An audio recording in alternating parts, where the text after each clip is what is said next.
자, 이제부터는 뭐가 등장하냐면 조직의 생산성과 플러스 생존에 관한 얘기가 등장을 해요. 그래서 이제 개방체계론으로 넘어가는 거예요.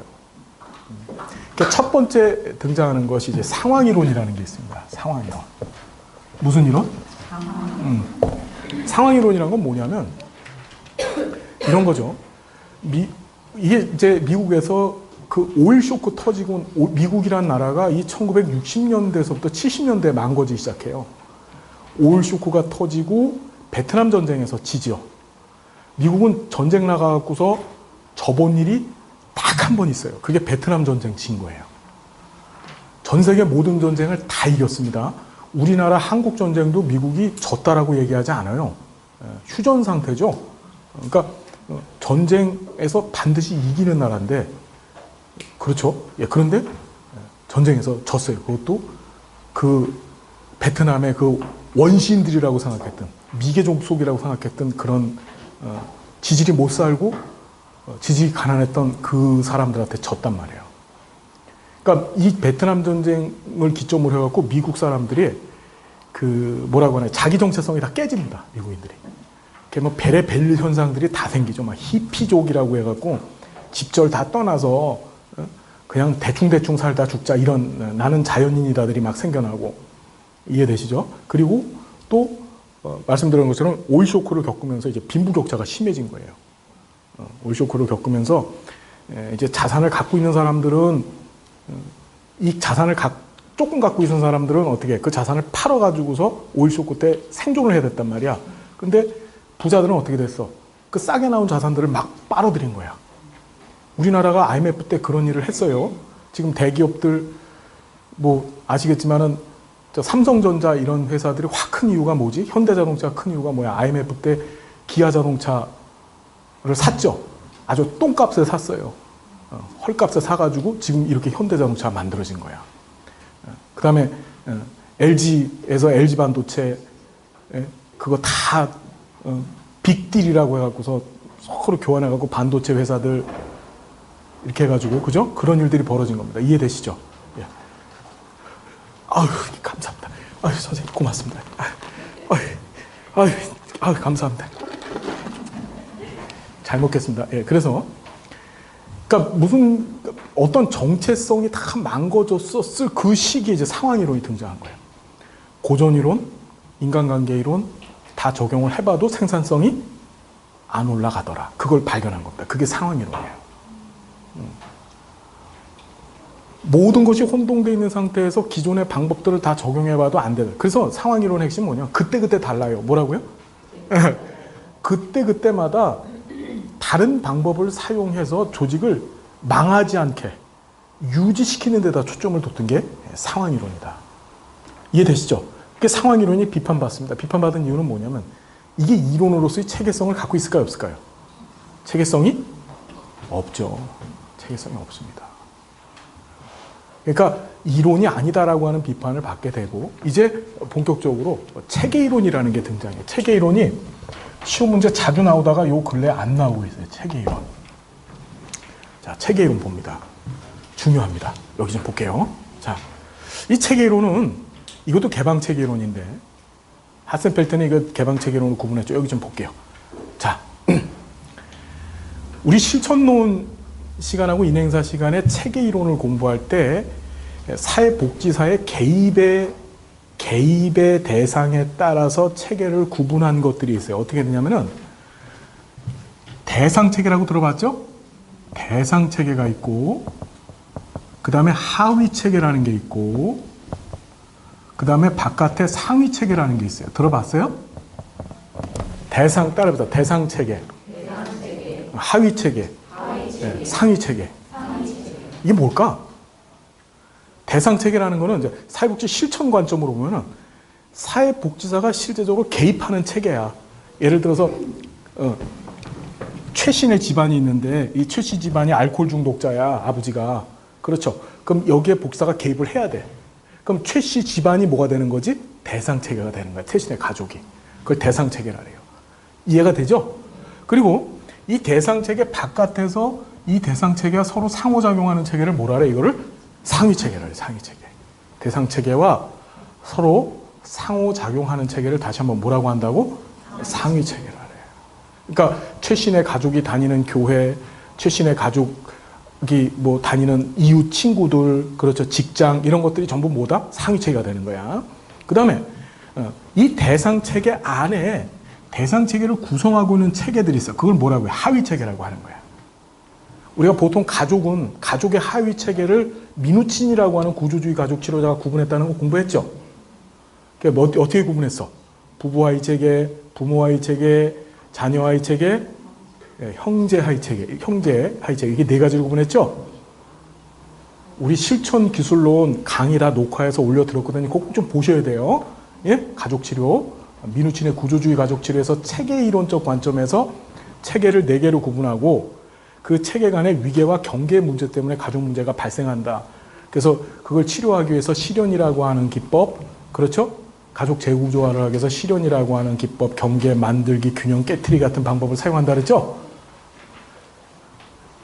그런 게 있어. 네, 하여튼, 자, 다시 가서, 자, 보면, 자, 대상 체계 안에는 각각의 하위 체계들이 존재를 하는데, 그걸 여기서 인용을 한 거야, 체계 이론은. 그러니까 체계 이론을 받아들여서 조직 이론에다 붙인 게 체계 이론이야. 그 체계 이론은 뭐냐면 하나의 조직을 이렇게 보고, 하나의 조직이 있는데, 이 조직 안에는 5가지 하위 체계가 있다고 본 거야. 몇 개 하위 체계가 있다고요? 이걸 기억을 해야 돼. 5가지 체계. 자, 여러분들이 머릿속에 체계 이론만 생각하고서 운전을 하고 있다고 생각해봐. 아, 체계 이론 이러면서 운전을 하고 있었어. 내 빨간불이 탁 들어왔어. 서야 돼, 안 서야 돼? 섰어. 그래서도 운전을 차 안에 앉아서 계속 체계 이론만 생각을 하고 있었어. 그러다 파란불이 들어왔어. 가 안 가? 못 가고 있어. 왜? 체계 이론만 생각하면 멍 때리고 있는 거야. 그때 뒤에서 어떤 아저씨가 빵 하고 크락션을 올려준 거야. 고마워 안 고마워? 고맙다를 영어로 뭐라 그래? 그렇지. 우리 미국 사람들은 땡큐라고 안 하고 생유 이래요. 생유. 뭐라고? 생유. 경적을 꽝 올려줬다. 그래서 생유 경적 꽝 시작. 발음 중요해. 생유. 경적 꽝. 고마운 거야. 생유 경적 꽝 올려줬다. 다시 생유 경적 꽝 시작. 그래서 생산 하위 체계, 유지 하위 체계, 경계 하위 체계, 적응 하위 체계, 관리 하위 체계. 이렇게 5가지 하위 체계를 구분했어요. 생유 경적광 시작. 조직을 가만히 보면 이 조직 내에 이렇게 5가지 하위 체계가 있다는 거야. 생유 경적광. 생산 하위 체계는 조직 내에서 실제적인 생산을 하는 하위 체계가 뭐가 있을까? 예를 들어 복지관이 있다면 복지관 내에서 팀들이 있죠?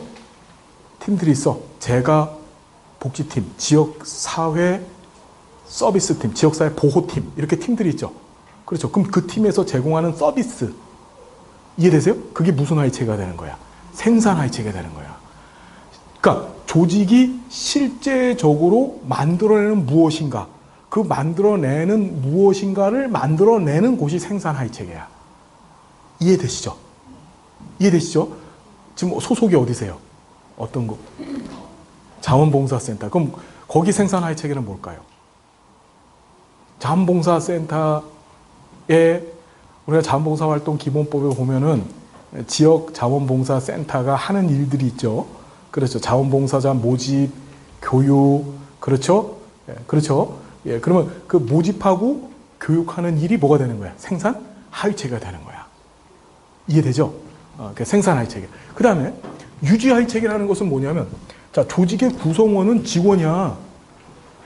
직원이 떠나가는 순간에 생산은 어떻게 되는 거야? 쓰는 거야. 그러니까 생산을 하기 위해서 생산을 하면서 동시에 조직이 존재를 하기 위해서 유지를 하기 위해서는 직원이 필요한 거죠. 이해되죠? 사람이 필요한 거야. 그 조직은 그래서 2명 이상의 사람으로 시작하는 거야. 그래서 자 보면 직원들 안 떠나가게 잡고 있어야 되는 거야. 유지하위 체계는. 직원들. 그래서 뭐 하는 거지? 직원한테 뭐 주는 거지? 월급 줘. 봉급을 주는 거야. 그래서 직원들한테 적정한 성과에 대한 보상을 지급해 줘야만 직원이 떠나지 않고 있겠죠. 그렇죠. 플러스 새로운 직원이, 현 직원이 나가면 새 직원을 또 모집해야 되죠. 그럼 모집 체계. 그 다음에 또 그 직원이 환경에 적정한 수준으로 그 직원이 바뀌어져야 돼. 환경은 바뀌어져가지고서 새로운 기술들을 필요로 하는데 직원들은 흔 기술만 갖고 있어. 그럼 제대로 된 서비스가 안 되겠죠. 그래서 직원을 교육시키고 훈련시키는 거. 그 다음에 직원이 계속 대리로만 있으면 안 돼. 과장되고 부장되고 이래야 되겠죠. 그런 승급 체계가 있어야만 직원이 떠나지 않고 있을 거 아니야. 그런 일련의 보상 체계, 승급 체계, 그 다음에 여기 등장하는 뭐 보수, 보상, 그 다음에 교육, 훈련 이런 체계들을 다 묶어서 뭐라고 하는 거야? 그거를 유지할 체계라고 하는 거야. 그 다음에 경계라는 말은, 자, 우리 체계 이론에서 경계라는 것은 이 경계를 기점으로 해서 다른 바깥에 있는 체계하고 구분이 되는 거죠. 경계는 뭐냐면 바깥에 있는 체계와 만나는 지점이야. 만나는 지점. 이해되시죠? 그러니까 이 경계 하위 체계를 기점으로 해서 다른 체계하고 교류가 일어나는 거야. 우리가 무슨 말인지 여러분 이해되세요? 그래서 경계 하위 체계라는 건 우리 조직이 바깥에 나가서 다른 누군가와 다른 환경 체계들과, 즉 상위 체계들과 서로 교류하는 행위를 그걸 경계 하위 체계라고 하는 거야. 복지관 관장님이 구청에서 운영하는 무슨 지역사회 보장 협의체 회의에 나가서 회의에 참석을 했다. 지역사회 보장 협의체 회의는 우리 복지관 조직하고는 조직 내에 있는 게 아니고 바깥에 있는 거죠. 바깥에 나가서 활동을 했어. 지금 자원봉사센터는 모금행위를 하면 안 돼요. 알고 계시죠? 예. 그러니까 여기 다른 복지설들이 있어. 이 복지설들에서 나가서 모금행위를 해서 밖에 나가서. 이해되세요? 밖에 나가. 우리 조직 내에서 벌어진 일이 아니지. 그런 것들이 전부 무슨 하위 체계야? 경계 하위 체계야. 즉 외부 경계, 우리 조직 바깥에 나가서 일을 하는 거야. 이해되죠? 그 다음에 적응이라는 말은 조직이 변화돼. 환경이 변화되면은 그 환경 변화에 맞춰서 조직도 자꾸 갱신을 해야 돼. 그래서 조직이 연구해야 되고, 그렇죠? 가장 대표적인 이 적응하위 체계가 연구에 연구하고, 그 다음에 그 기술을 발전시키는 거죠. 조직 내에서. 그걸 적응하위 체계라고 하고, 관리하위 체계는 이 상위에 있는 네 가지 하위 체계를 통솔하는 게 관리하위 체계야. 대표적인 게 이제 관장님이나 법인 대표이사가 어떻게 컨트롤하죠. 너 이거 해라. 너 야 생산하위 체계 요 생산은 하지 말고 요 생산 새로 시작해. 그렇죠. 적응하위 체계 야 너는 요번 요 행사에는 가고 요 행사는 가지 마. 이런 걸 컨트롤하는 걸 뭐라고 한다? 관리하위 체계라. 나머지 네 개 하위 체계를 통솔하는 걸 무슨 하위 체계라고 한다? 관리하위 체계. 자, 생유 경적광 시작. 꽝 올려준 거야. 땡큐 경적광 됐죠? 네. 정리됐나요? 됐어요? 네. 그 다음에 이제 무슨 이론이 등장을 하냐면은 본격적으로 체계 이론과 연관되어진 이론 체계들이 등장을 하게 되는데 가장 대표적인 것이 이제 정치 경제 이론입니다. 얘는 시험에 정말 잘 나오죠. 무슨 이론? 정치 경제 이론. 자, 저 좀 잠깐 보겠습니다. 여기 좀 볼게요. 조직이 있으면은 조직이 서로 상호 교류를 하는 환경 체계가 크게 두 가지가 있어요. 그게 뭐냐면 과업 환경이라는 것이 있고 일반 환경이라는 게 있어. 들어봤어요? 얘도 시험에 잘 나오죠. 과업 환경, 일반 환경 시작. 한 번 더. 과업 환경, 일반 환경. 자, 일반 환경부터 좀 보겠습니다. 일반 환경은 뭐냐면은 조직이 있으면 이 조직에 잘 보세요. 조직에 영향은 주지만 거꾸로 조직은 영향을 주지 못하는 환경을 뭐라고 해? 그걸 일반 환경이라고 하는 거야. 이해돼요? 예를 들어서 그러니까 조직은 그 환경한테 영향만 받아. 근데 거꾸로 우리 조직은 그 환경한테 영향을 못 줘. 예를 들어 그런 거지. 경제 환경. 경제. 그럼 여러분 경제 환경이 예를 들어 사회복지 조직 같으면은 경제가 활성화되고 좋아져. 그럼 나라에 돈이 많아지겠지. 예, 그렇죠. 예, 그러면은 이 복지 조직에 대한 정부 보조금 액수도 많아질 거야. 이해되나요? 그러니까 조직은 그거 갖고서 어떻게 활성화를 시키겠죠. 조직을요. 사회복 조직이. 근데 경제가 굉장히 어려워져. 그럼 보조금 액수도 줄이려고 할 거예요. 그러면 조직도 어떻게 되냐? 축소를 하겠지. 경제 환경, 또 정치 환경. 정치적인 것도 보수 정권이 집권을 하느냐, 진보 정권이 집권을 하느냐에 따라서 일방적으로 영향을 받죠. 보수가 들었으면 복지는 맥을 못 쳐요. 그런데 진보가 들었으면 복지는 어떻게 되지? 예, 굉장히 활성화되죠. 무슨 말인지 이해되시죠? 그래서 정치적 환경, 경제적 환경, 그 다음에 법 제도적 환경, 이런 것들이 전부 무슨 환경? 일반 환경이야. 그러니까 영향은 주지만, 영향은 받지만 거꾸로 영향을 주지 못하는 환경. 그걸 뭐라고 한다고요, 여러분? 일반 환경이라 그래요. 반면에 과업 환경은 서로 영향을 주고 받는 거야. 나도 얘한테 영향을 주고 얘도 나한테 영향을 주는 거야. 받는 거야. 이것을 무슨 환경이라고 한다? 과업 환경이라고 한다. 서로 영향을 주고 받는 거. 그래서 과업 환경 대표적인 게 뭐가 있어요? 우리 여타의 다른 조직들. 우리 복지관이 있으면 다른 옆에 복지관, 아까 지역사회 보장 협의체 같은 것들도 서로 교류를 하는 거잖아요. 그러니까 무슨 환경이야? 그게 과업 환경이야. 과업 환경. 서로 영향을 주고 받는 거를 뭐라고 한다? 과업 환경이라. 그래서 자, 과업 환경 같은 경우에는 영향을 주고 받는 건데 여기 보시면 정치 경제 이론이라는 건 뭐냐면 자 보세요. 정치적 환경이나 경제적 환경은 일반 환경일까? 과업 환경일까? 일반 환경이야. 자, 사회복지 조직이 있다라고 했었을 때 이 복지 조직은 정치적 환경과 경제적 환경에 영향을 일방적으로 받는 거야. 어떤 정치를 하느냐에 따라서 그러니까 누가 정치적 세력으로 집권을 하냐, 진보냐 보수냐, 누가 어떤 경제적 상황, 지금 불황이냐 경기냐에 따라서 조직이 왔다리 갔다리 하는 거야. 살아남기도 하고 죽기도 해.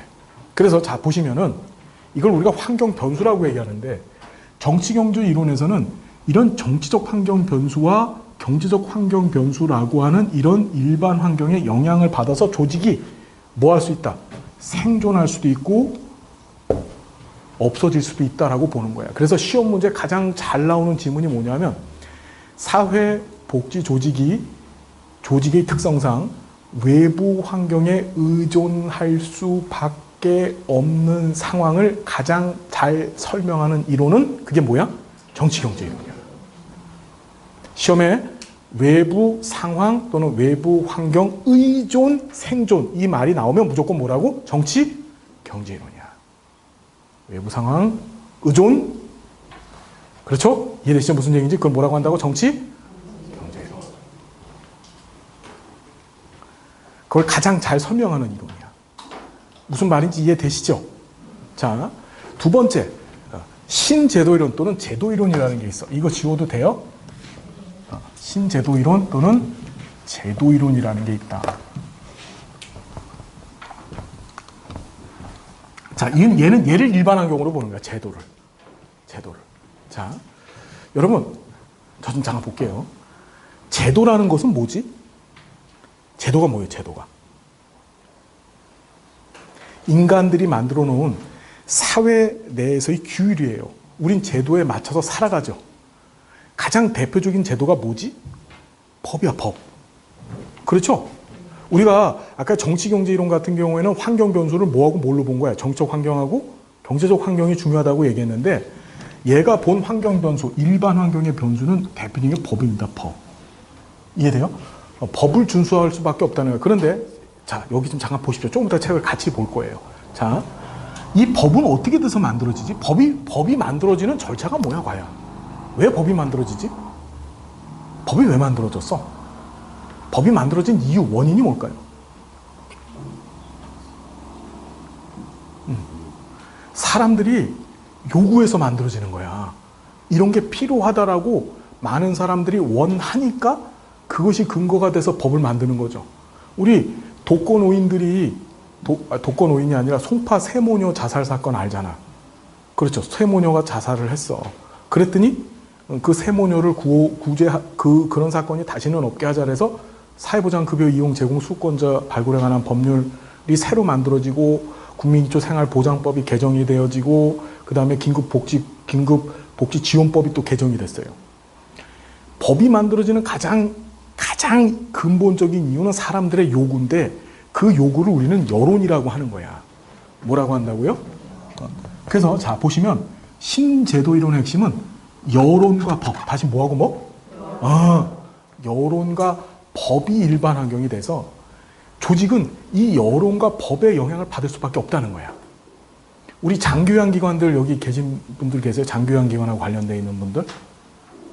그 보시면 장교양 기관에서 맨날 여론 뉴스에서 뭐가 나와? 장교양 기관은 노인 학대범에다가 보험료 까먹는 나쁜 놈들이라고 자꾸 나오니까 여론이죠. 그러니까 법이 어떻게 돼? 점점점 장교양 기관을 규제하는 쪽으로 바뀌어지죠. 장교양 기관은 영향을 지금 일방적으로 받고만 있죠. 거기에다 대놓고서 법을 바꾸시오라고 해 안 해? 못 해.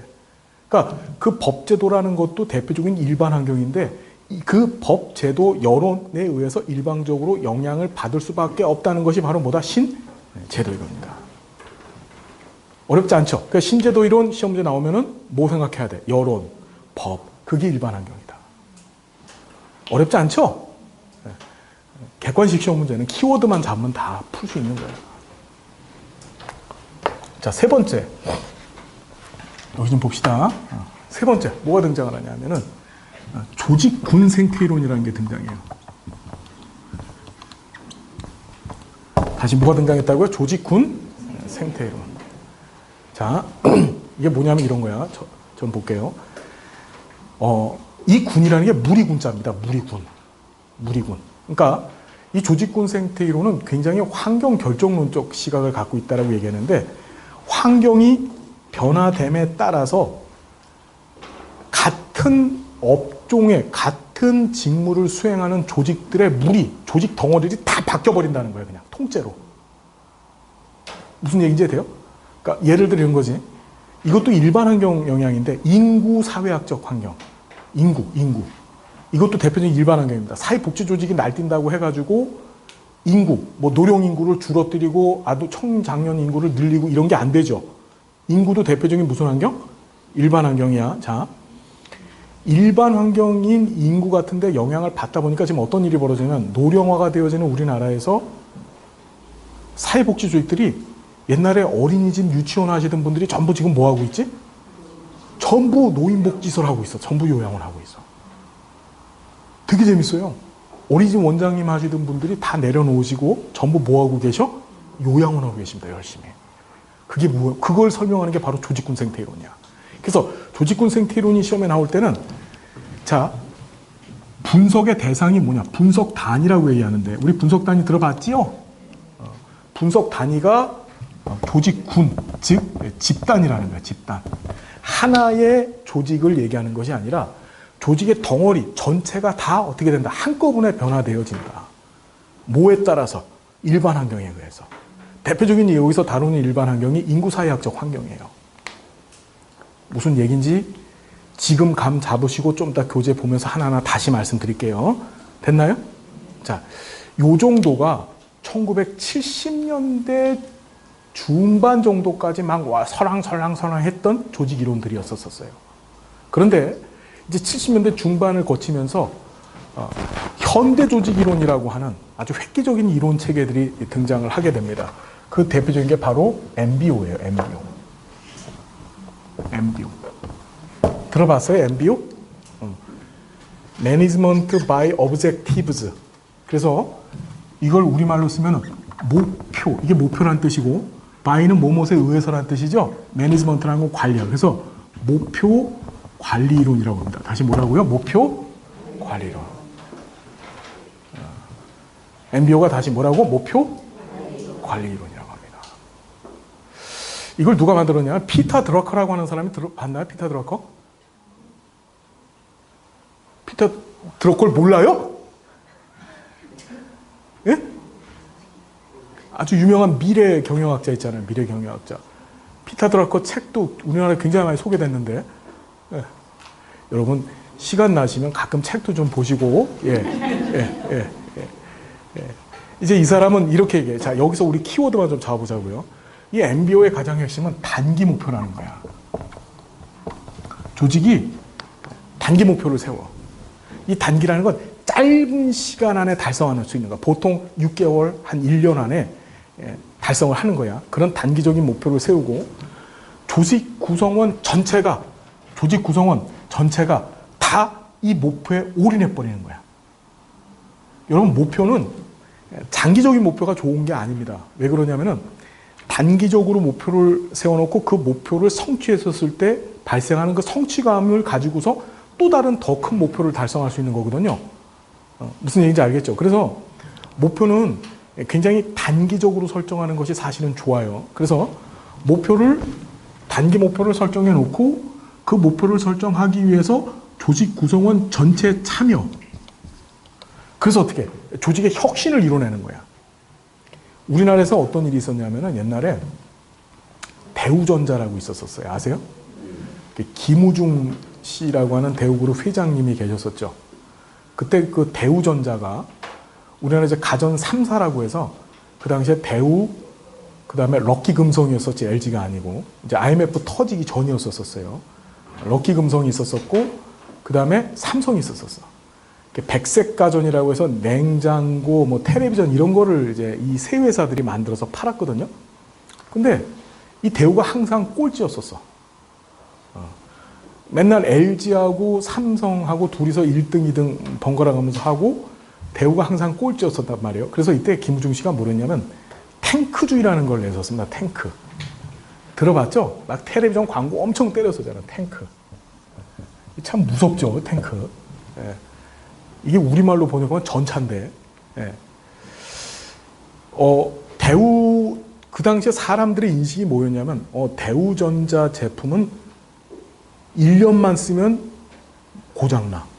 그러니까, 고장률이 많고, 그러다 보니까, 그러니까 쉽게 내구성이 안 좋은 거죠. 그런 제품으로 인식이 되어져 있었었는데, 이거를 한 1년 만에 깨트리자는 거야. 그게 어떻게 되냐면은, 탱크주의라는 것을 모토로 삼아갖고 1년 안에, 1년이라는 목표를 세웠어요, 김우중 씨가. 1년 안에 불량률 3%. 이해되시죠? 20%가 넘었었는데 불량률이 회사가. 근데 그걸 3% 범위로 줄이자고 들러붙은 거야. 이게 탱크주의야. 그래가지고 조직 구성원 전체가 다 붙어갖고 불량률 3%를 달성했어, 안 했어? 했어. 그게 MBO야, 그게.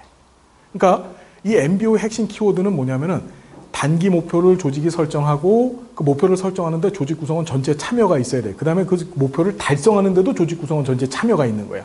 그걸 통해서 어떻게? 그 목표 달성을 통해서 조직의 혁신을 기하는 거죠. 그게 바로 MBO 모델이에요. 무슨 말인지 이해됩니까, 여러분? 자, 그리고 MBO는 시험에 잘 나와, 안 나와? 거의 안 나오죠. 100% 시험 문제 나오는 게 바로 TQM이죠. 토탈 퀄리티 매니지먼트예요. 토탈 퀄리티 매니지먼트. 총체적 품질 관리 이론. 얘는 100% 시험 문제 나옵니다. 100%. 왜 그러냐면 현재 사회복지 조직들의 추구 방향이죠. 지금 사회복지 조직들은 다 TQM을 하고 있습니다. 어떻게 하냐면은 전화를 탁 받잖아요. 전화를 받을 때 고객님 하고 전화를 받아요. 그죠? 고객이란 표현이 등장을 해요. 뭐라고요? 고객. 고객. 이거 되게 엄청난 얘기야, 이 고객이란 말이. 자, 이 고객이라는 말 전에는 어떤 얘기가 있었냐면 소비자라고 하는, 컨슈머라고 하는 용어를 썼어요. 이건 커스터머예요, 커스터머. 고객이라는 얘기는. 그러니까 소비자하고는 비교가 되지 않을 정도로 어떻게 이 소비하는 사람의 위치를 격상시켜 놓은 거죠. 이 TQM이 등장하게 된 배경이 뭐냐면 1980년대인데 일본의 전자제품 회사들이랑 자동차 회사들이 미국 시장을 싹쓸이를 해버린 거예요. 미국은 자동차 회사 빅3라고 있잖아요. GM, 크라이슬러, 포드라는 회사가 있고 전자제품 회사 G라고 하는 그 에디슨이 만든 다 옛날에 월풀 냉장고 다 갖고 싶어 했잖아요. 그죠? 지금도 월풀 냉장고 쓰세요? 있으세요, 집에? 지금 그런 거 있으면은 그건 못 사는 집이야. 하여튼, 자, 그 엄청난 대기업들이 있는데도 불구하고 일본 기업들이 들어서 일본 소니, 뭐, 미쯔비시, 뭐, 토요타, 혼다 이런 회사들이 전부 다 자동차 전자 제품 시장을 다 휩쓸어 버린 거예요. 일본 사람들이. 이해되죠? 왜 그럴까? 그 이유를 찾기 위해서 미국의 경영학자들이 연구를 한 게 TQM이에요. TQM은 이렇게 얘기하죠. 자, 우리 이런 거 있죠? 고객이 만족할 때까지. 들어봤죠? 우리나라에서 TQM으로 성공했던 회사가 바로 삼성전자예요. 삼성이 TQM으로 성공한 겁니다. 고객이 만족할 때까지. 뭘 하겠다는 거지? TQM의 핵심 키워드는 서비스의 질이죠. 서비스의 질을 향상시킨다는 거예요.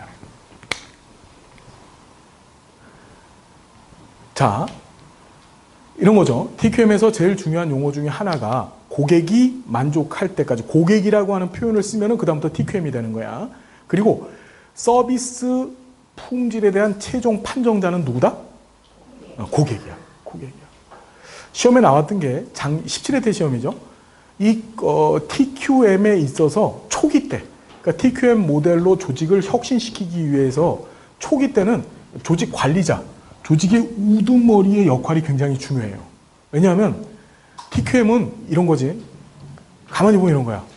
기존의 조직들 입장에서는 야, 우리는 열심히 생산만 해서 이걸 시장에다 팔아먹으면 되는데 무슨 고객의 만족까지도 생각을 해야 되느냐. 저항할 수 있어요. 그래서 이 TQM을 적용을 하기 위해서는 기존 조직들이 TQM을 적용하기 위해서는 기존 조직이 추구해왔던 방향을 싹 깔아뭉개고 새로운 체제를 구축해야 돼. 무슨 말인지 되시죠? 다 잊어버리고 니네들은 지금부터 고객 중심이고 고객이 원하는 대로 고객이 바라는 대로 하는 거야. 그래서 시험에 나왔던 게 초기 TQM을 적용할 때 초기 때는 이 조직 관리자의 역할과 기능이 중요하다. 맞아요, 틀려요? 중요한 거야, 이게. 초기 때는. 초기 때는 중요하고 그 이후부터는 어떻게 된다? 조직 관리자와 직원 전체에 뭐가 중요한 거야? 참여가를 통해서 뭐라는 거지? 서비스의 질을 향상시키고 그것을 통해서 고객의 만족을 일으키자는 게 바로 TQM이에요. 요새는 다 TQM 쓰죠. 서비스를 제공하고 나서도 한 2, 3일 뒤에 전화를 다시 해가지고 뭐합니까? 이 서비스에 대해서 만족하셨나요? 혹시 불만족했던 것이 있으면은 얘기를 해주죠. 그러면 저희가 다음 서비스 때 반영을 하겠습니다. 이래서 어떻게 만족도 조사를 하지요. 예, 그런 것들이 전부 뭐다? TQM이다. 자, 끝이야, 끝. 이게 조직 이론의 큰 틀을 다 공부한 겁니다. 답답해요? 예, 예, 우리 교재를 좀 보겠습니다. 어디 보시냐면은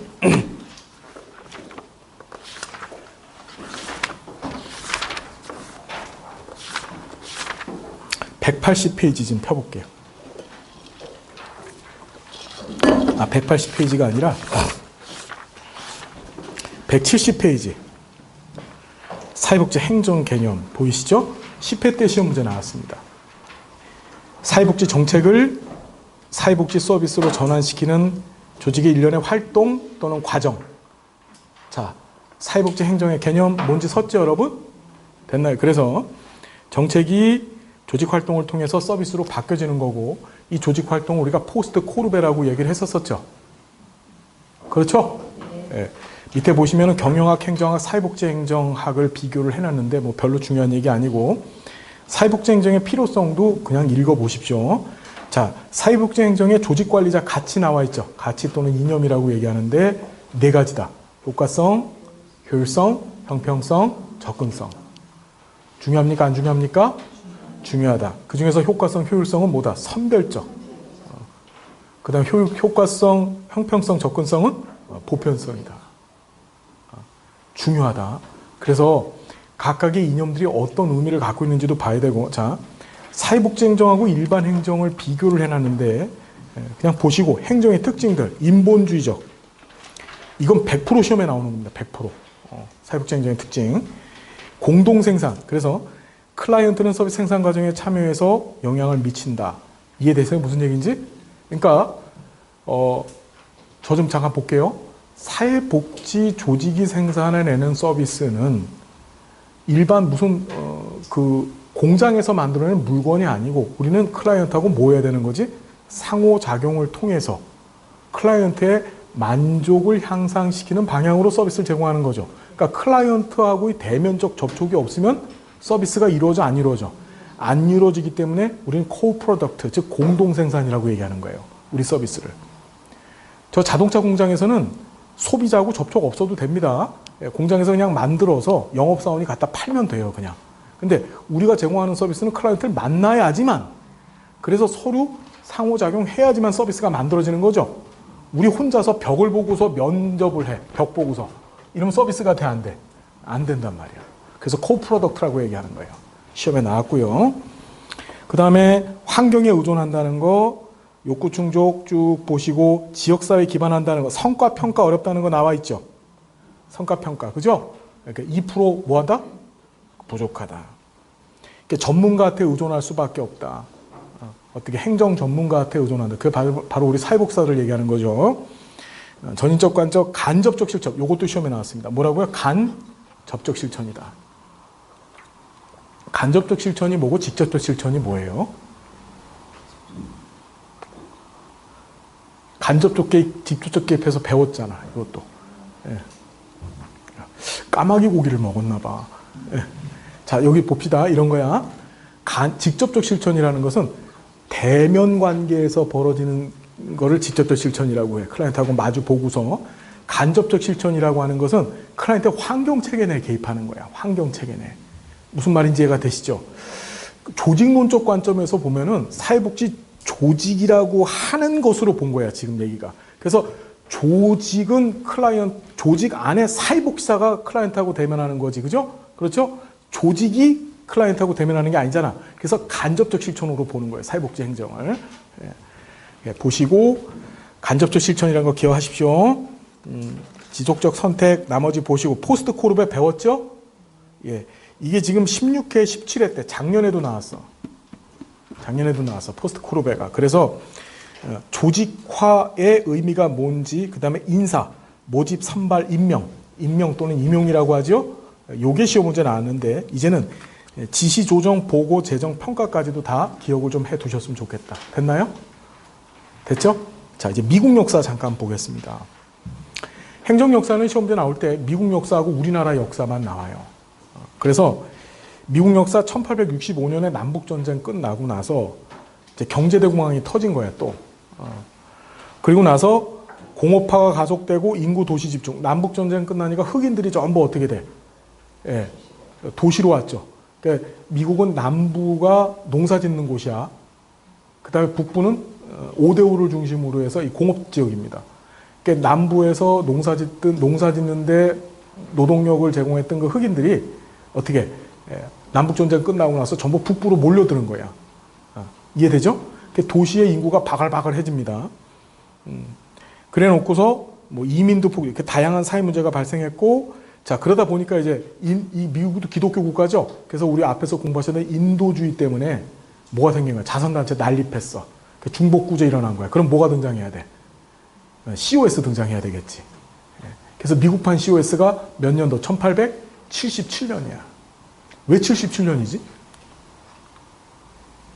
왜 77년이에요? 예. 미국이 영국보다 커, 작어. 영국보다 크지요? 힘도 세. 그렇죠. 예. 그 영국은 몇 년도? 1869년에 COS를 했어. 근데 등치도 큰 놈이 77 맞지 못하게. 뭐하게? 77 맞지 못하게. 1877년에 미국판 COS가 만들어져요. 77 맞지 못하게. 뭐라고요? 77 맞지 못하게. 그래서 난립된 자선단체 조정과 연계를 위해서 영국 COS에 활동하던 미국 목사들이 교육해서, 자, 밑줄 긋습니다. 버팔로, 뉴욕 버팔로. 뉴욕 가보셨어요? 뉴욕을 안 가봤어요? 이야, 참. 이야. 아휴, 참. 아휴.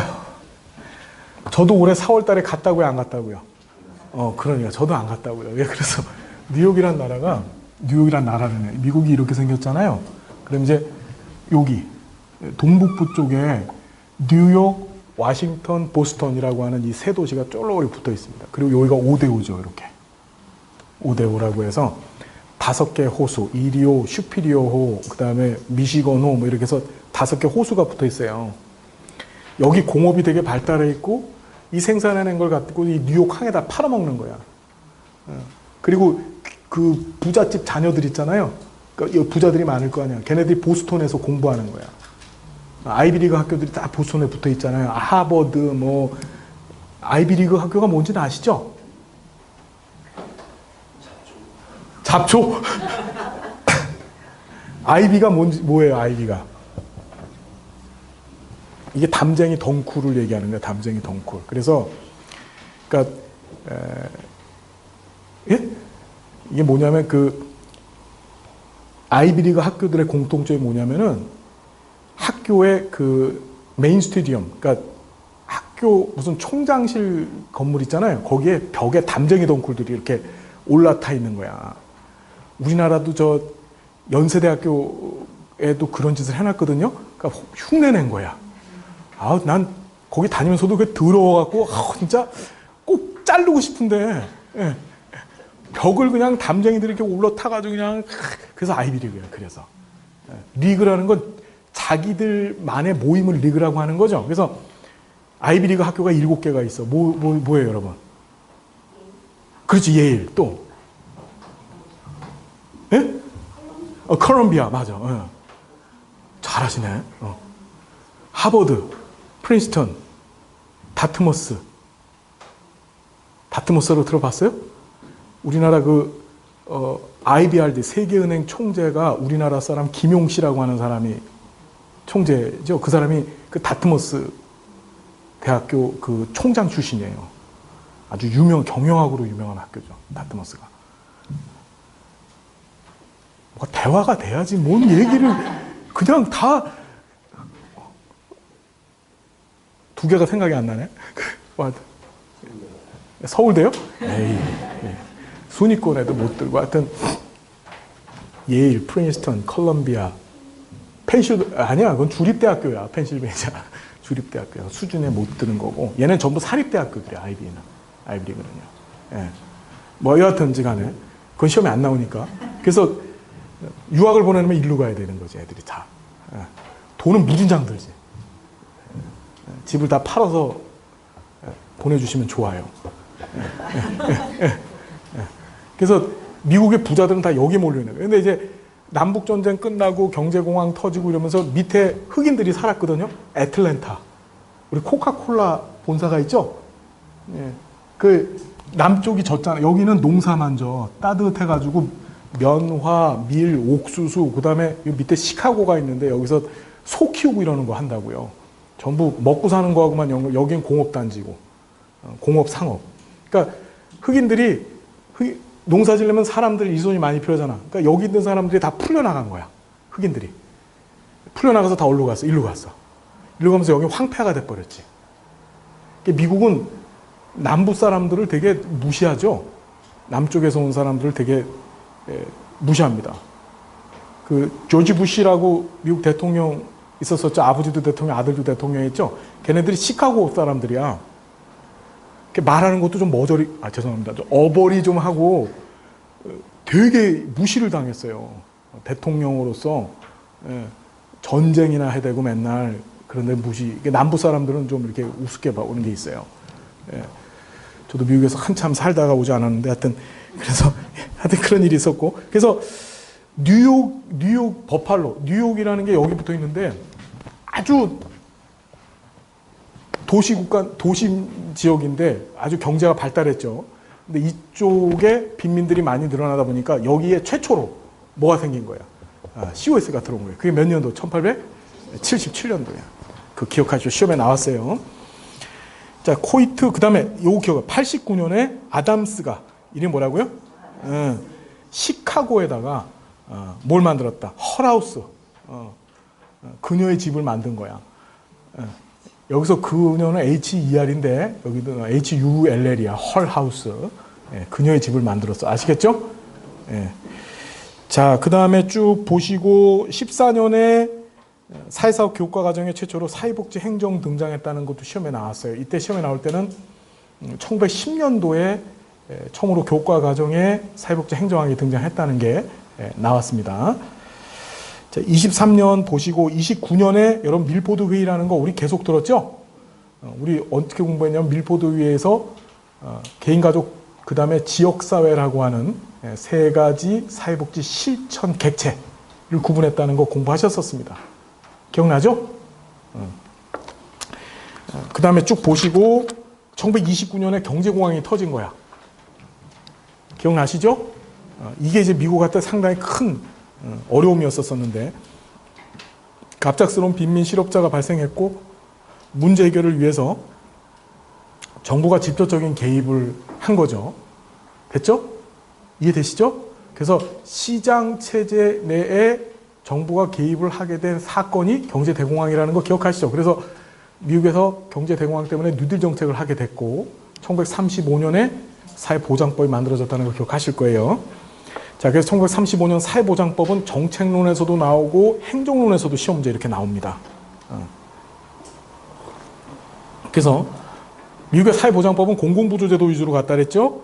공공사회복지 행정에 대한 필요성이 대두돼서 관련된 인력과 조직의 수가 크게 증가했고 공공과 민간의 역할 분담해갖고 노인이나 빈민에 대한 공공부조는 공공영역이 담당하고 민간은 주로 전문화된 서비스만 제공했다. 이게 시험에 나왔습니다. 됐죠? 그러니까 공공부조의 대상이 되는 노인들을 대상으로 해서 뭐 했죠, 우리가? 우리가 공부했었어. 1935년 미국 사회보장법은 뭘로 구성되어 있다 그랬죠?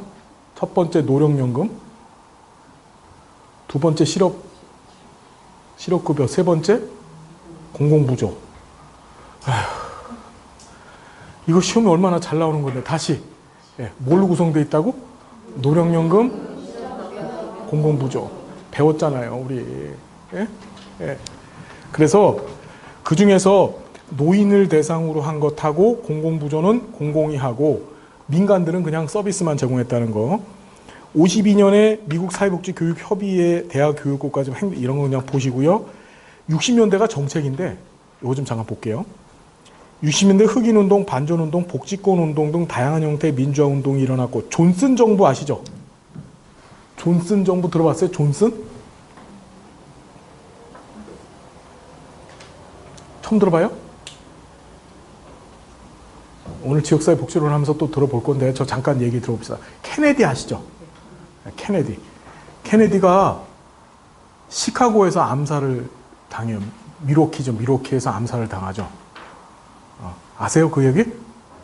케네디가 차를 타고서 갔어요.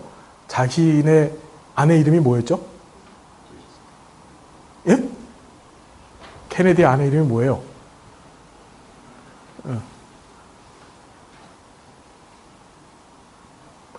뭐 아무것도 대화가 안. 그 케네디 아내가 참 재밌는 여자인데 나도 지금 생각이 갑자기 안 나는데. 그렇지, 제클린 여사 맞아, 제클린. 케네디 제클린이었다가 이제 나중에 케네디 죽고 나서 오나시스라고 하는 그 선박 왕한테 시집 갔다가 또 이혼하고 뭐 하여튼 인생이 복잡했던 분인데 그분이 이제 그 시카고에 갔다가 총에 맞아 죽습니다. 머리에 직방으로 맞아 죽죠. 근데 그걸 누가 죽게 만들었느냐라고 하는 이제 뭐 얘기가 당시에 부통령이었던 존슨이 그렇게 했다는 얘기 들어보셨죠? 이 존슨 대통령이 케네디 대통령의 부통령입니다. 부통령인데 케네디가 암살을 당하고 나서 어떻게 되냐면 미국은 대통령이 급작스러운 유고를 당하면 유고 시에 부통령이 대통령을 하게 돼 있어요. 그래서 그 미러키 공항에서 대통령으로 임명을 받죠. 공항에서. 그리고 나서 이제 대통령이 된 거야. 갑작스럽게 존슨이. 아주 나쁜 놈이라고 소문이 났던 애인데 얘가. 왜 나쁜 놈이라고 소문이 났냐면은 당시 케네디 대통령이 때 그 미국 밑에 쿠바라고 하는 나라가 있죠. 그 쿠바에다가 당시에 소련이라고 하는 나라가 핵무기를 갖다 놨어요. 이 핵무기를 미국 코앞에다 갖다 놓은 거예요. 핵무기를 쿠바에서 평 쏘면은 미국의 남북부가 다 이제 핵무기 초토화가 될 판이었는데 케네디는 이걸 소련하고 협상을 통해서 해결하자고 했는데 존슨은 군사적으로 무력 개입을 통해서 해결하자고 해서 서로 대립했던 거야. 그래서 이제 존슨이 케네디를 암살했다는 얘기가 이제 있는 건데 여하튼 중요한 건 아니고 그 존슨이 대통령이 되면서 뭘 했냐면은 일종의 갑자기 대통령이 됐으니까 국민들의 마음을 사야 되잖아. 그래서 빈곤과의 전쟁이라는 걸 해요. 들어보셨죠? 예. 그 빈곤과의 전쟁이라고 하는 것이 뭐냐면은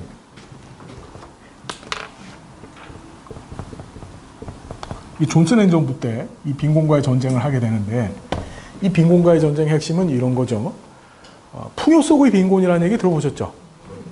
이게 빈곤과의 전쟁을 하게 된 보고서의 이름이야. 풍요 속의 빈곤. The Poverty on the Abundance라고 하는 아주 유명한 보고서죠. 미국 자체를 보면은 되게 잘 살아. 세계에서 가장 잘 사는 나라인데 그 내면을 이렇게 가만히 봤더니 이마트야. 이마트 가면 못 끌고 다녀. 그렇지. 그러니까 집이 없어서 노숙자들이 끌고 다니는 나라가 미국이란 나라예요. 자체로는 엄청나게 잘 사는 나라 같은데 세부적으로 보면은 빈부격차가 그만큼 심한 거라는 거죠. 이 문제를 도대체 어떻게 해결할까? 그러니까 그 보고서 이름이 그래서 풍요 속의 빈곤이야. 우리는 되게 풍요하지만 전체적으로 풍요한 것 같지만 실제 보면 그 안에 빈곤이 엄청나다는 얘기죠. 이 문제를 어떻게 해결할 것인가? 이 풍요 속의 빈곤 상태에서 이걸 어떻게 이때 인적 자본론자들이라는 사람들이 등장을 해요. 인적 자본론자. 인적 자본론자들은 어떤 사람들이냐면 사람들을 부유하게 만드는 방법이 뭘까? 우리가 쉽게 얘기하는 고기를 잡아서 주는 게 아니라 고기 잡는 방법을 가르쳐 주면은 그 사람이 부유해질 것이라고 본 거야.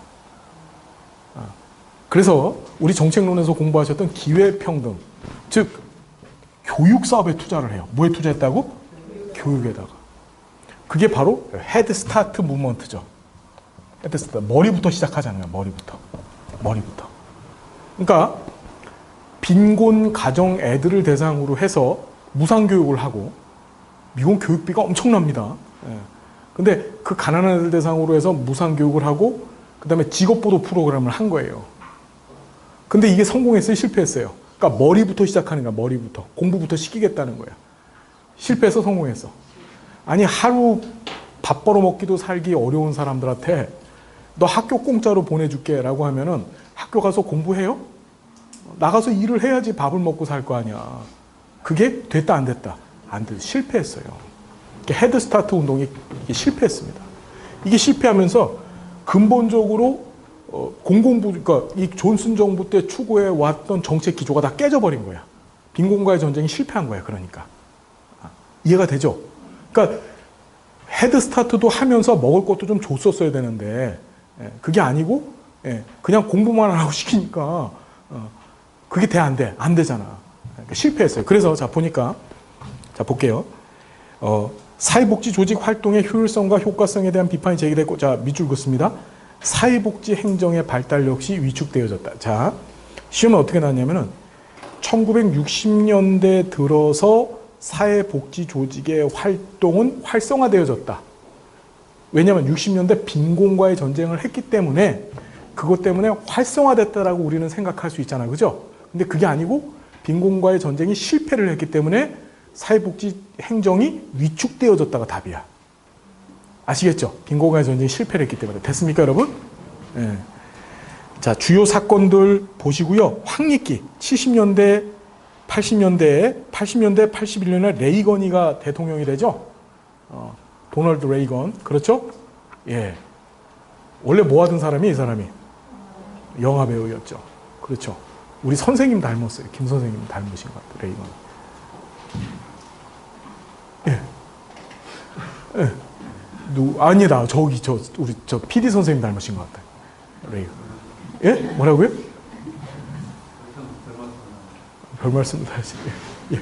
뭐 별 말씀은 아니고 하여튼 예. 그래서 신자유주의, 신보주의가 등장하고 민영화가 시작됐다는 거. 그러면서 민영화가 시작되다 보니까 이제 어떤 일이 벌어지겠어요? 정부는 복지 정책을 하려고 해요, 안 하려고 해요?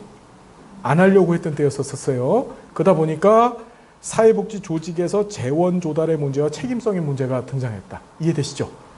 그러니까 정부의 보조금에 의존할 수밖에 없었던 사회복지 조직들이 굶어 죽을 판이 돼버렸다는 소리예요. 됐죠? 예.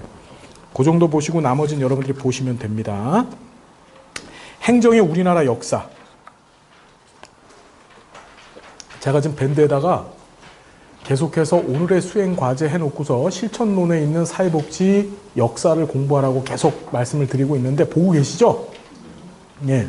순서대로 실천론, 정책론, 행정론, 법제론에 있는 역사를 다 담아놓은 거예요.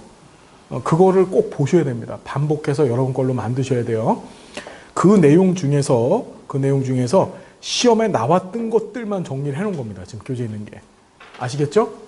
예, 행정 관련된 거, 우리나라 역사들. 특히 여기서 꼭 기억하셔야 될 게 97년에 사회복지시설에 대한 신고제, 전환, 평가제가 실시됐다는 거 기억하셔야 되죠? 자, 중요합니다. 97년에 처음으로 사회복지 사업법이 개정이 되면서 평가제가 시작됐어요. 평가권은 누구한테 있어요? 시설 평가권. 네, 보건복지부만 있죠? 다시 사회복지시설에 대한 평가권은 누가 갖고 있죠? 보건복지부 장관만 갖고 있죠? 네, 진짜죠? 진짜인가요? 진짜죠? 예, 진짜일까? 예. 진짜이기를. 예. 자, 어디 보시냐면은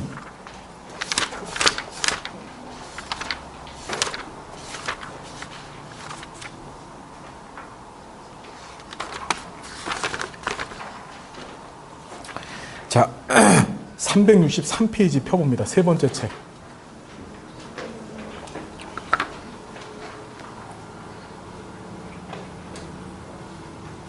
363페이지 피셨어요?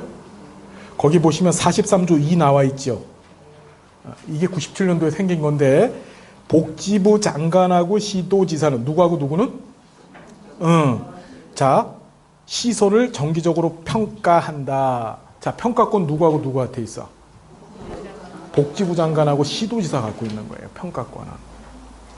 시설에 대한 평가권은 누구하고 누가 갖고 있다고요? 꼭 기억해야 돼. 자, 시험에 나왔던 게 시, 군, 구청장은 평가권이 있어요, 없어요? 예? 시군 구청장이 평가권을 갖고 있어요? 자, 우리나라 행정 단위가 어떻게 돼 있죠? 맨 위에 보건복지부 있으시고 그 다음에 시도가 있고 시, 군, 구가 있어요. 그 다음에 읍면동이 있는 거예요. 이렇게 돼 있습니다. 구조가. 시도, 시군구, 읍면동이 있어. 이해되시죠? 예, 그래서 시군구를 우리가 뭐라 그래? 이걸 기초자치단체라고 하죠? 그 다음에 시도를 광역자치단체라고 하는 거예요. 아시겠죠? 그래서 우리가 지방의회가 몇 개 있죠? 2개가 있어요. 시, 군, 구 단위 기초의회가 있고 시도 단위 광역의회가 있는 거예요. 자치를 해야 되니까. 뭔 말인지 알겠죠, 여러분? 자, 다시 이렇게 있었을 때 평가권은 누구하고 누구한테만 있어요? 얘는 있어 없어? 이게 시험에 나왔어요. 시군구는 평가권을 갖고 있지 않아요. 시군구에서 3년마다 우리 평가하지 않습니다. 시설 평가하지 않아요. 그럼 시군구는 어떤 건 갖고 있어요? 관리, 감독권하고 그 다음에 신청권, 신청에 대한 필증권이 있죠. 그래서 어디 보시냐면은 자, 34조. 자, 365페이지, 359페이지. 자, 34조 2항 좀 보세요. 국가 또는 지자체 보이세요? 예, 시군구청장한테 신고해야 된다. 사회복지시설은 뭐 해야 된다? 무슨 제? 신고제로 설립하죠. 그래서 누구한테 신고한다? 그래서 신고 필증권, 그러니까 신고를 받아주는 권한이 누구한테 있는 거야? 시군 구청장한테 있는 거야.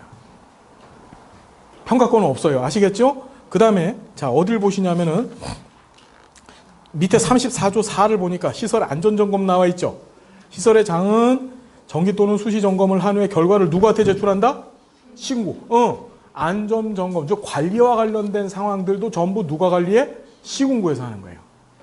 자, 정리를 하자면 관리 감독 권한은 누구한테? 그러니까 관리 감독 권한하고 그 다음에 신청권, 신청 필증권이라고 하는데 그건 누구한테 있는 거야? 시군구청장이 갖고 있는 거고 평가권은 누가 갖고 있는 거야? 시도지사, 보건복지부 장관이 갖고 있는 거예요. 무슨 말씀인지 아시겠죠, 여러분? 됐죠? 그 평가는 몇 년마다 한다? 3년마다 한 번씩 하는데 몇 년도에 그렇게 법이 만들어졌다? 97년도에 그렇게 법이 만들어지고, 자, 중요한 거 시험에 나왔죠? 언제부터 평가를 시작했다? 2000년부터 그 이듬해인 98년부터 한 거예요. 일기평가가. 이게 시험에 나왔습니다. 97년도에 법을 개정하고 그 다음에 첫 번째 평가는 언제부터 했다? 98년도서부터 했다. 너무너무 중요해. 이거를 97년만 들었다 기억하고 있다가 시험에 이게 언제 나왔냐면은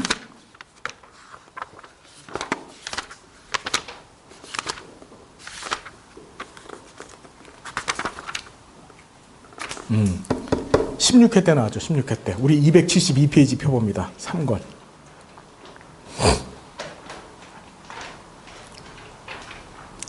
사회복지사업법상의 사회복지설 평가 나와 있죠?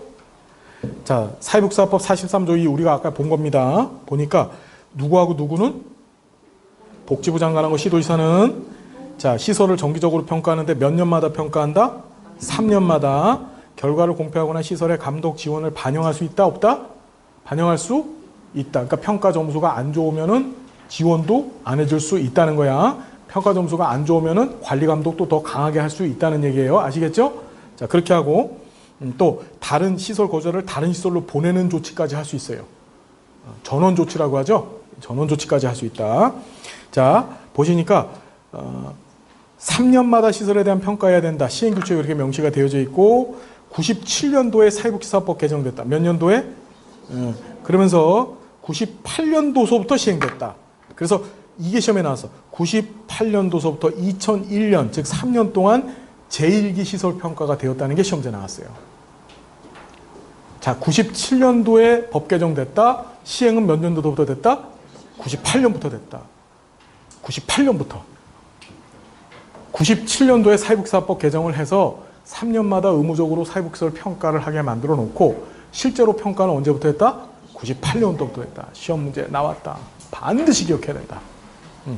2000년도 아니다. 아시겠죠? 네.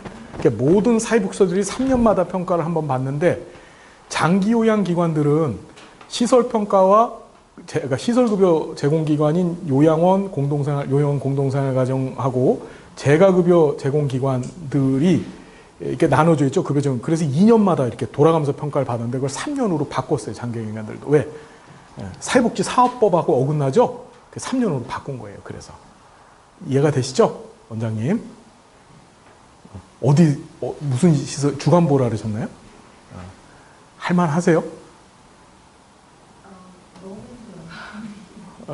지금 정원이 몇 명이시라고 그랬죠? 그럼 힘들 거예요. 늘리셔야 돼요, 지금 정원을. 그것도 작아요. 더 늘리셔야 돼요. 예. 안 그러면 버티질 못해요. 예. 자, 얘기 나온 김에 272페이지 밑에 보시면은 복지부령으로 정한 사회복지설의 서비스 최저 기준 나와 있죠? 예. 서비스 최저 기준 조건들 7가지 나와 있는데 이거를 봐야 됩니까? 말아야 됩니까? 그러니까 얘는 평가에 관련된 것이 시험 문제 나오면은 언제 법 만들어져서 언제 시행했느냐 그거 하고 그 다음에 이 평가 기준들 6가지, 7가지 얘가 시험에 나오는 거예요. 이거 외우려고 하지 마시고 인권, 환경, 운영, 안전관리, 인력관리, 지역사회 연계, 과정, 결과 이렇게 눈에 자꾸 익혀주십시오. 아시겠나요, 여러분? 꼭 기억해 주십시오. 그 정도만 보시면 되는데 평가 추진책에 잠깐 보시면은 복지부하고 그 다음에 시도에서 한다 그랬잖아요. 평가를. 그죠? 예? 예. 밑에 보시면은 사회보장정보원이라는 게 등장합니다. 들어보셨어요? 이 사회보장정보원이 어느 법에 근거해서 있는 거죠? 사회보장급여 이용 제공 수권자 발굴에 관한 법률이라고 사회보장급여법이라고 하죠. 그 법에서 사회보장정보원을 정해놨는데 혹시 여기 바우처 사업 하시는 분들 계세요? 없으시죠? 그 사회보장정보원에서 바우처 사업도 하고 자 보건복지부의 위탁을 받아서 일도 해요. 지금 이 사회보장 정보원이 등장하기 전까지만 해도 각 시도에 있는 복지재단, 우리 경기도는 경기복지재단이 있었었고, 그 다음에 뭐 대전복지재단 이런 식으로 각 시도 단위로 복지재단이라고 하는 법인을 만들었어요. 그 복지재단이 평가를 했었거든요. 근데 그걸 없애고 어떻게 사회보장 정보원한테 다 준 겁니다. 무슨 말인지 알겠죠, 여러분? 예, 그것도 좀 기억을 해 두십시오. 예, 복지재단 없어졌다. 자, 그 정도 보시고, 일반환경, 과업환경 얘기를 좀 미리 합시다. 213페이지. 아까 얘기했었죠? 일반환경은 사회복지조직에게 간접적으로 영향을 주지만 사회복지조직이 영향을 주기는 어려운 환경. 그게 일반환경이다. 영향을 받지만 거꾸로 주지는 못하는 게 일반환경이다. 그렇죠? 그래서 자, 보니까 정치적 환경, 경제적 환경 나와 있죠? 그래서 정치적 환경하고 경제적 환경이 사회복지조직의 생존과 관련해서 가장 중요한 환경이라고 봤던 조직이론이 뭐였었다고요? 아까 정치경제이론이라 그랬잖아요. 그렇죠? 예. 외부 환경 또는 외부 조직에 의존할 수밖에 없는 사회복지조직의 현실을 설명하기에 가장 적합한 이론은 그게 뭐라고? 정치경제이론이야. 시험은 걔는 그렇게밖에 안 나와. 무슨 말인지 알겠죠? 외부 상황, 의존, 생존. 됐죠? 예. 그 다음에 사회적 환경, 사회적 환경 보니까 인과학적 조건 나와 있죠? 인과학적 조건 하니까 무슨 조직 이론이 생각나요? 아까 전에 조직군 생태 이론 기억나요? 그래서 어린이집 다 없어지고 전부 다 노인복지소로 바뀌어지고 있죠? 그 조직군 생태 이론의 대표적인 이 상황 변수가 바로 사회적 요인, 즉 인구 환경적인 거예요. 인구. 애들은 줄고 노인들은 늘어나니까 요양원들만 늘어나죠. 지금 그렇죠. 조직군 생태 이론. 조직군 생태 이론의 분석 단위는 뭐라고? 조직군. 그러니까 하나의 개체가 아니고 무리다. 조직의 무리다는 거 기억해 두시고요. 자, 그 다음에 문화적 환경, 뭐 법적 환경, 기술적 환경 전부 다. 자, 법적 환경 강조했던 것은 무슨 조직 이론이었었지? 신제도 이론. 그죠? 신제도 이론. 예. 무슨 말인지 알겠죠? 이제 감 좀 잡히세요? 예. 그 다음에 과업 환경이 나와 있는데 기술적 환경도 보시고, 과업 환경은 자, 일반 환경에 영향을 받는 환경, 즉 사회복지직이 상호 직접적인 영향을 주고받는 거야. 서로 영향을 주고받는 거야. 상호작용하는 거야. 나도 너한테 뭐 줄게, 너도 나한테 줘. 이해되죠? 그 종류들 기억합시다. 첫 번째, 재정자원의 제공자. 이게 뭘까? 우리가 자, 사회복지조직이 열심히 일을 하면 재정자원 돈 주는 사람이 누구야? 국가나 지자체나 또는 지역사회 주민들의 후원금을 갖고 운영하죠. 그 사람들이 우리한테 많이 줄 거고, 우리가 일을 열심히 안 하면 안 주지. 이해되죠? 그러니까 우리한테 과업환경이야. 우리가 열심히 뭔가를 해야 돼. 그래야만 받아낼 수 있어. 무슨 말인지 알겠어요? 자, 그래서 재정자원의 제공자, 사회에 가장 큰 영향을 미친다. 우리나라 민간 조직의 경우 정부 재정에 대한 의존도가 상대적으로 높다. 그렇죠? 보이시죠, 여러분? 됐나요? 자, 그 다음에 정당성과 권위의 제공자라고 해서 사회복지조직의 합법성 구현하는 거다. 자, 여기 헷갈리면 안 되는 게 뭐냐면은 시험에 자주 나오고 여러분들 헷갈리는데, 위에 보면 법적 환경 중에 헌법 나와 있어요. 헌법은 일반 환경이야. 헌법은 뭐라고요? 헌법은, 자, 봐. 저 좀 봐. 헌법은 일반 환경인데 밑에 보니까 사회복지사업법은 무슨 환경이야? 과학 환경이야. 이유가 뭘까? 헌법은 사회복지조직들이 날뛴다고 해서 바뀌어져, 안 바뀌어져? 안 바뀌어지는데 사회복지사업법 같은 경우에는 사회복지조직들이 뭐 상황에 따라 변화한다든지 아니면 요구사항이 관철돼서 법을 바꿀 수가 있는 것들이죠, 걔는. 사회복지사업법의 내용이 뭐냐면 사회복지시설과 법인에 관한 얘기들이 많아요. 그러니까 야, 우리 이건 좀 잘못됐잖아, 이건 좀 고쳐줘야 돼 라고 요구하면 조직들이, 그러면 사회복지사업법은 개정이 돼요. 그런데 우리가 헌법을 고칠 수는 있어요, 없어요? 없죠. 그러니까 헌법은 무슨 환경? 일반 환경. 사회복지사업법은 무슨 환경? 이게 시험에 나오는 거야. 이게 법이면은 전부 다 일반 환경인 줄 알고 다 체크를 했는데, 이게 언제 나왔느냐? 15회 때 그렇게 나왔어. 사회복지사업법은 무슨 환경? 과학 환경. 헌법은 무슨 환경? 오케이. 헷갈리면 안 돼. 됐죠? 됐죠, 여러분? 예.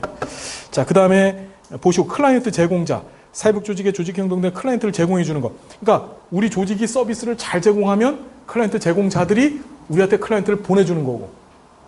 그렇죠. 예를 들어서 우리 엄마가 요양원을 가야 돼. 요양원을 가야 되는데 할머니가 돼서 치매가 와서 그렇죠? 가야 되는데 저는 뭐 요양원이 서비스 질이 엉망진창이야. 그럼 보내 안 보내? 안 보내겠죠. 저기가 소문이 좋아. 서비스가 좋아. 그럼 보낼까 안 보낼까? 보내. 그러니까 클라이언트 제공자도 가업 환경이야. 우리가 뭔가를 하면 그쪽에서 우리한테 반응을 해주는 거야. 이해되죠? 정리됐죠? 네. 그 다음에 보충적 서비스 제공자가 시험지에 나왔는데 조직이 추구하는 포괄성 및 통합성의 실현을 위해서 협력하는 환경. 뭐냐면 이거하고 경쟁, 밑에 경쟁 조직들이 있죠. 얘네 둘을 어떻게 되는 거야? 비교를 해야 돼. 자, 저 좀 봅시다. 여기 포괄성, 통합성 우리 공부했었죠. 포괄성이 무슨 뜻이야?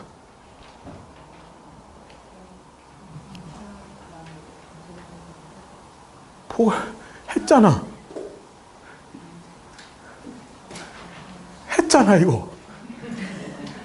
이게 사회복지 서비스 전달 체계의 원칙, 사례 관리의 기본 원칙, 그렇죠? 사회복지 정책 전달 체계의 원칙 세 군데서 등장하죠.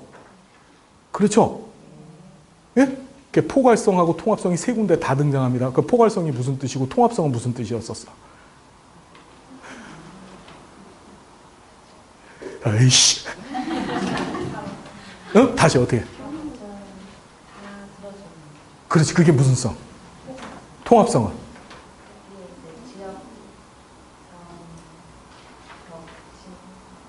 그렇지. 잘 봐. 포괄성은 이런 거야. 나는 지금 배도 아프고 등도 아프고 머리도 아파. 근데 복지사가 배 아픈 문제만 해결해 줬어. 그럼 아직도 등 아프고 머리 아픈 건 남아있죠. 그럼 이 사람이 복지 상태에 있다고 볼 수 있어 없어? 없어. 자, 다시. 포괄성이라고 하는 개념은 클라이언트가 가지고 있는 모든 욕구에 다 대응해야 된다는 거야. 그러니까 클라이언트의 모든 욕구를 다 파악해서 그 욕구에 다 대응해야 된다는 게 그게 무슨 성? 포괄성이야. 모든 욕구에 다 대응해야 돼. 머리 아픈 것만 해결해주면 안 돼. 등 아픈 것도 해결해주고 배 아픈 것도 해결해줘야 돼. 이해되죠? 근데 중요한 게 통합성은 뭐죠? 자, 사회복지조직 혼자서 그 모든 욕구에 다 대응할 수 있어 없어? 없어. 어떻게 해야 돼? 자, 우리 조직은 머리 아픈 거밖에 해결 못해. 그러면 배 아픈 거, 등 아픈 거는 이 배 아픈 거 해결해주는 다른 조직이 좀 해결해줘. 등 아픈 거는 이 문제 해결해줄 수 있는 다른 조직이 해결해줘. 그걸 뭐라고 하지? 연계. 무슨 계? 그래서 포괄성을 실현하기 위해서 사회복지 조직들을 연계해서 뭐해서? 시험에 연계자 나오면 통합성이야. 연계자는. 연계해서 그 조직들이 포괄적 서비스를 제공하게 만드는 행위를 그걸 통합성이라고 하는 거야. 이해되죠? 무슨 얘기인지. 그러니까 포괄성이 있어야 통합성도 있는 거야. 이해되죠? 이해되죠? 자, 여기 보니까 보충적 서비스 제공자라는 건 뭐냐면 저 좀 봐요. 우리 조직이 서비스를 제공했음에도 불구하고 클라이언트에 아직까지도 뭐가 남아있는가? 욕구가 남아있어. 그럼 우리 조직이 해결 못해. 그럼 이건 어떻게 되는 거야? 다른 조직이 와서 같이 협력해갖고 이 문제를 해결해 줘야 돼. 그래서 보충적 서비스 제공자라고 얘기하는 거예요. 무슨 말인지 알겠죠? 그래서 자, 사회복지직이 추구하는 포괄성 및 통합성의 원칙 실현을 위해서 협조하는 타조직이다. 조직 간 의뢰 협력이다. 무슨 말인지 되세요? 의뢰 협력하는 거야. 또 한 단어를 집어넣으면 시험자 나올 때 연계라는 말도 생각해야 돼. 그런데 이 반대가 경쟁 조직이야. 뭐라고요? 경쟁 조직이라는 건 나하고 싸우는 조직이야. 나하고. 대표적인 게 우리 요양원이 있으면 옆에 있는 요양원이야. 이게 원래는 보충적 서비스 제공기관이 돼야 되는데 이게 아니고 돈이 걸려 있으니까 어떻게 해서든지 할머니 하나 더 데리고 오려고 난리 부르스를 치죠. 그렇죠. 그게 경쟁 조직이야. 무슨 말인지 되죠? 경쟁 조직하고는 싸워서 이겨야 돼, 져야 돼? 무조건 이겨야 되는 거야. 그렇죠. 그 이기는 전략이 시험지에 나와. 자, 좀 이따 얘기할 거고. 산출물의 소비 인수자까지 보시고, 자, 보시면은, 자, 여기 좀 볼게요. 경쟁 조직과 싸워서 이기는 전략이 4가지가 등장을 하는데, 그것이 275페이지에 있는 환경의존 대응 전략이라는 거야. 경쟁 조직과 싸워서 이기는 전략. 다시 경쟁 조직과 어떻게 한다고요? 싸워서 이기는 전략. 자, 볼게요. 첫 번째, 권위주의 전략. 무슨 전략? 두 번째가 경쟁 전략.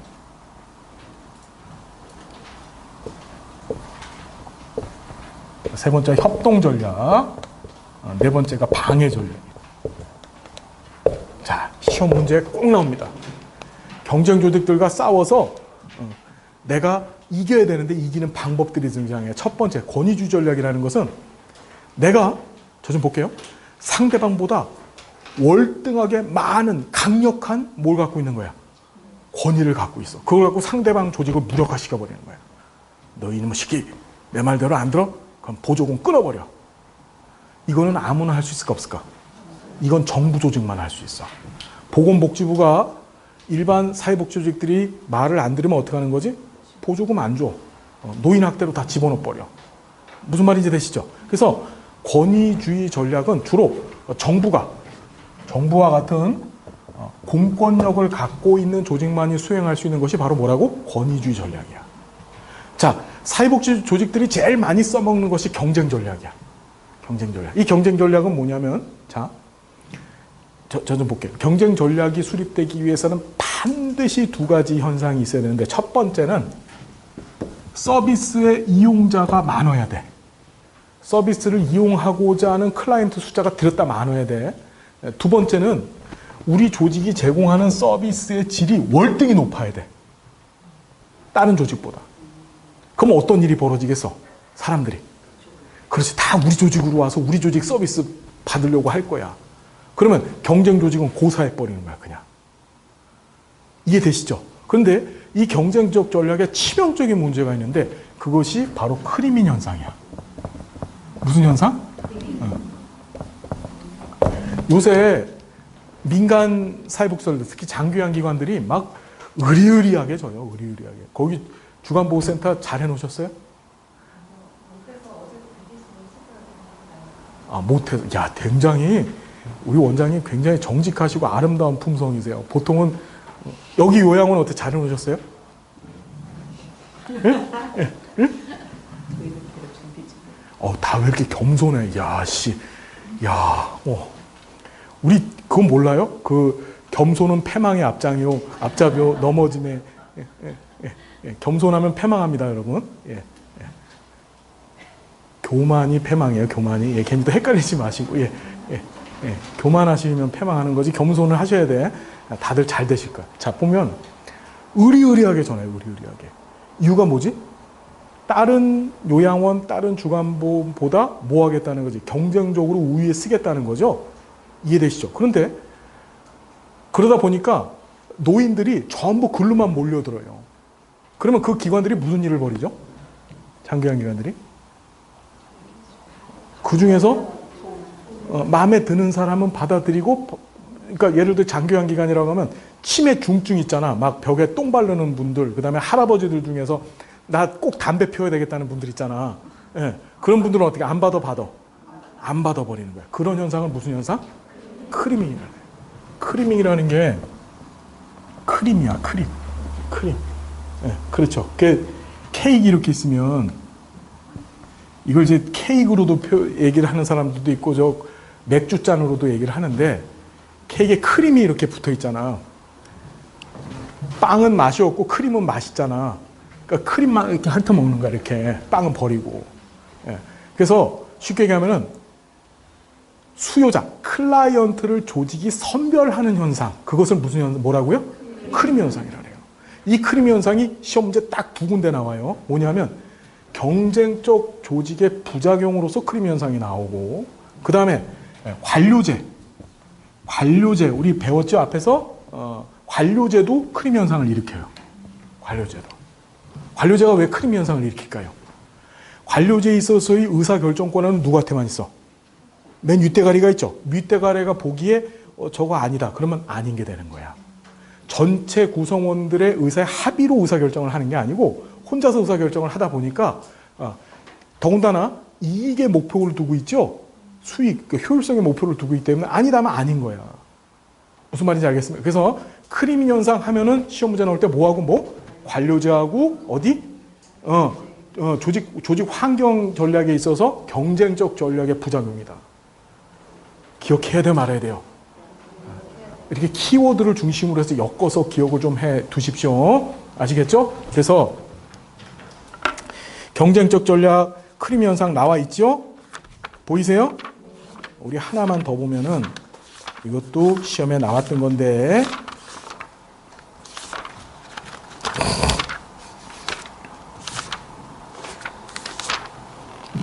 183페이지 관료제 병리 현상 나와 있지요? 거기에 크리밍 현상 시험제 나왔어요. 크리밍은 딱 2번만 나와. 언제 나와? 관료제하고 경쟁적 전략 2번만 나와. 보이세요? 됐죠? 예. 우리나라 법에서 크리밍 현상 발생을 법으로 이렇게 저지해 놓은 규정이 있을까요, 없을까요? 있을까요, 없을까요? 있을까요? 예, 어느 법에 있을까요? 어느 법에 있을까? 예?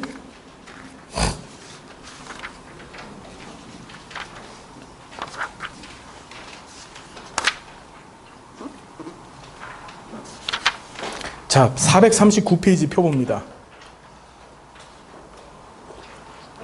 439페이지 피셨어요? 제 35조 나와 있죠. 거기 보면 급여 제공 거부 금지 원칙이라는 게 있어요. 보이세요? 그래서 장기한 기간은 수급자로부터 장기한 급여 신청을 받은 때 장기한 급여 제공을 거부해서는 안 된다. 이게 무슨 현상 방지하기 위해서 만든 거예요? 크리밍 현상 방지하기 위해서 만든 거예요. 아시겠죠?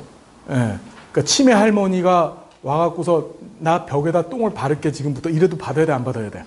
받아야 되는 거야. 거기 다 받으세요? 예? 거긴 받으세요? 없어서 못 받죠? 예. 예, 그건 아닌데. 예.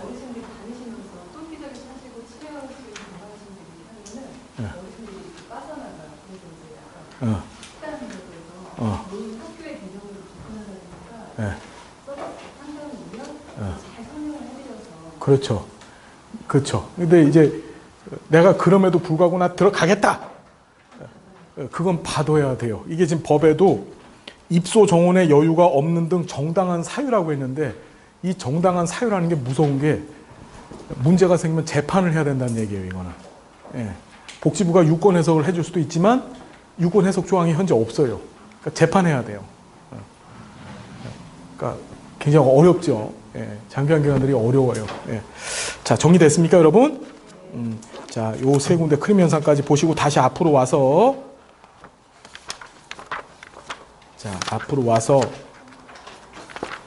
행정론 역사 꼭 보시라 그랬죠. 그래서 2004년도 178페이지입니다. 99년 국기법 제정됐다는 거, 2000년도부터 시행됐다는 거 기억하셔야 돼요.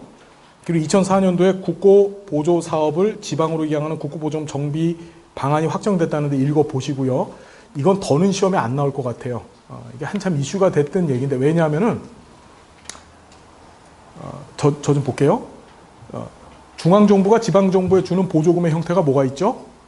우리가 보조금이라고 하는 용어를 사용을 하는데 실제로 시설들이 지방정부로부터 받는 돈이 정확히는 보조금이 아니에요. 보조금이라고 하는 용어는 정확히 뭐죠, 여러분? 중앙정부가 지방정부한테 주는 돈을 보조금이라고 하는 거예요. 이해됩니까?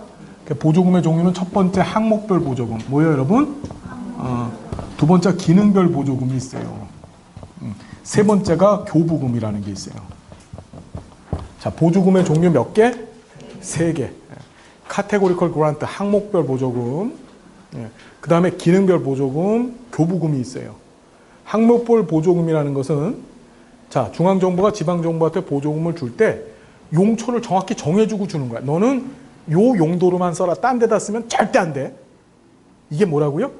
항목별 보조금이야. 그러니까 보통 보조금을 지급하는 것은 서비스, 그러니까 용역이나 또는 재화를 구입하는 목적으로 보조금을 지급하죠. 그때 그 용역이나 재화의 종목을 딱 정해주고 이거 사는데 써. 예를 들어서 독거노인 난방지원사업회 연탄 사는데 얼마 써. 이렇게 주는 게 항목별 보조금이야.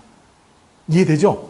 무슨 공장을 줘, 무슨 도로를 줘. 그럼 아스팔트 사는데 얼마를 써. 이렇게. 그래서 항목별 보조금은 주로 어떤 형식으로 주냐면은 여기 좀 볼게요. 우리가 매칭 펀드 방식으로 지급이 돼요. 뭐라고요, 여러분?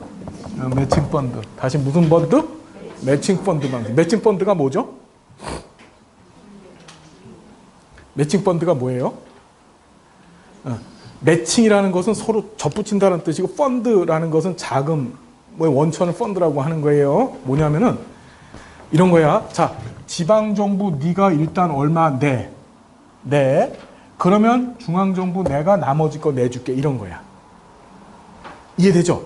그러니까 이 매칭 펀드는 지방정부가 관련 예산을 확보해야만 중앙정부로부터 보조금을 받을 수 있는 게 되는 거야.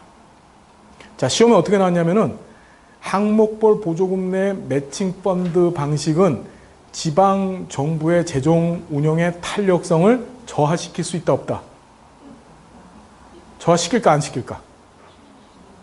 탄력성, 재정 운영의 탄력성을 저하시키지. 왜 그럴까?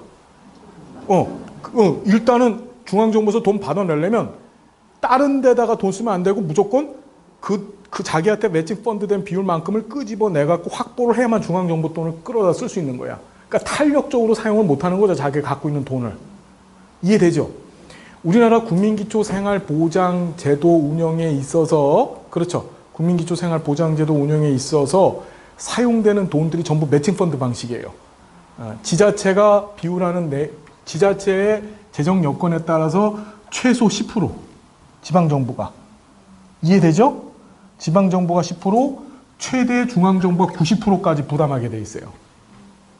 무슨 말인지 되시죠? 최소 10%에서 지방정부가 최소 10에서 90%까지 거꾸로 재정 여건이 정말 안 좋은 데는 90%를 중앙정부가 대주고 10%를 지자체가 대는 거야.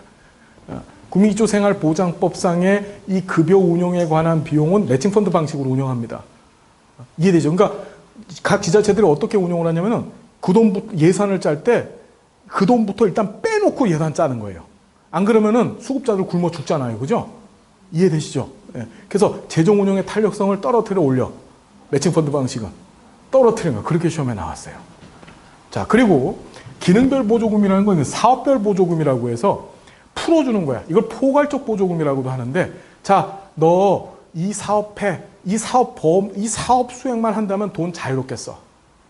그러니까 무슨 독거노인 뭐 난방지원 사업을 한다. 네가 연탄을 사든 기름을 사든 뭐 온돌 장판을 사주든 상관없다. 무조건 난방지원 사업 성과 목표만 이루면 된다. 이해되죠? 그게 기능별 보조금이야. 그러니까 항목별 보조금하고 기능별 보조금으로 봤었을 때 어느 게 더 지방정부한테 유리한 거예요? 기능별 보조금이지. 자, 제일 유리한 게 뭐지? 교부금이야. 교부금은 용처를 정해주지 않고 지방정부한테 그냥 주는 돈이야. 너 마음대로 써. 이해되죠? 이걸 특별 보조금이라고도 해요. 특별